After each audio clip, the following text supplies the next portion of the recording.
Okay, so there's 3 potential starting quarterbacks for the 49ers. Brock Purdy, Trey Lance, Sam Darnold.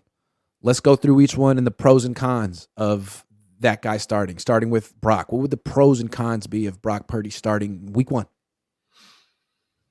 Well, I guess the pro would be you would expect to pick up where you left off, right? And which was an electric offense, an explosive passing attack, everything. As someone who's in there and just like everything, the ball's rolling, it's clicking, and you hopefully could find your first ever time in the season where you don't start off slow like the Niners always do. Which actually, I don't think they did start off slow last year.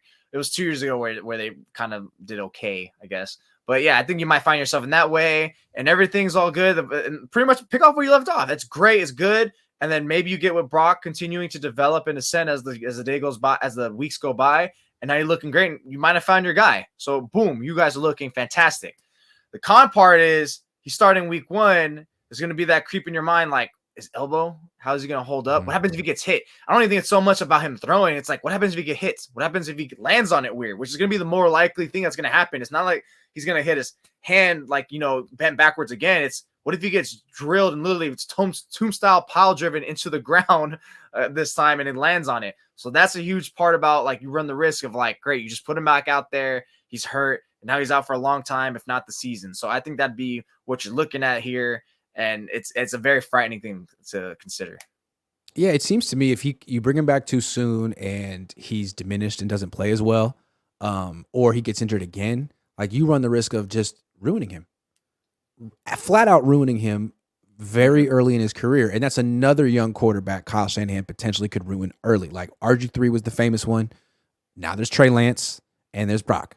And you don't want to make it a trifecta. So I think there's a high risk of bringing Brock back right away. I know the Niners are excited about him and they feel that their offense can function at a very high level with him. And it did. It absolutely did. But they don't know that it will in the future if this guy has no offseason. Coming back from this surgery, we don't know. So they better be careful. At that point, that'd be like no debate, and like Kyle ruins quarterbacks or gets them hurt and just derails them at that point, right? It'd be no debate. Yeah. And also, it's like I think another con action. Now you just said that is like he's coming off just recovering and not really developing. It's like, yeah, you know what? The con is, what if he's not as good as he was last year and they pick things up?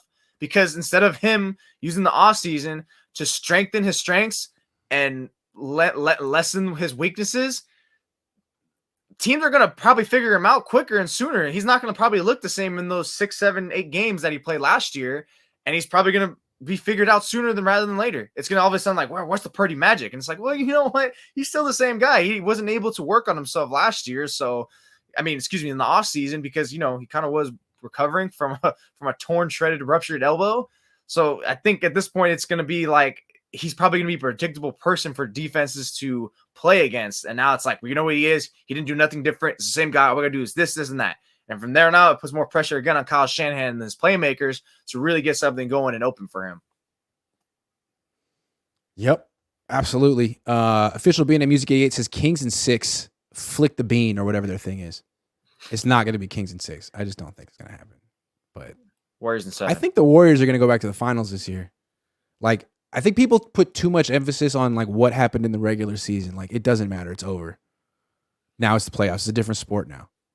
Like the Kings have never played the sport before. I just wonder for the Warriors is like, can these guys actually snap it? Can they really snap into it all of a sudden? Like, it feels like there's a lot of arrogance on their side. That's going to probably cost them. They got 4 championships, unlike the Niners. Yeah. They have like justification for their arrogance. Vincent says, Grant, you critique Craig's throwing motion and accuracy that leads to arm fatigue injury, but you don't want him to run and pocket throw like Jimmy Garoppolo in 13. But you don't want him to run and pocket throw. I don't understand. So I think that basically says you don't want him to be a quarterback. That's what everybody's waiting. You don't want him to run and throw in the pocket. So basically, don't be a quarterback. I don't get it.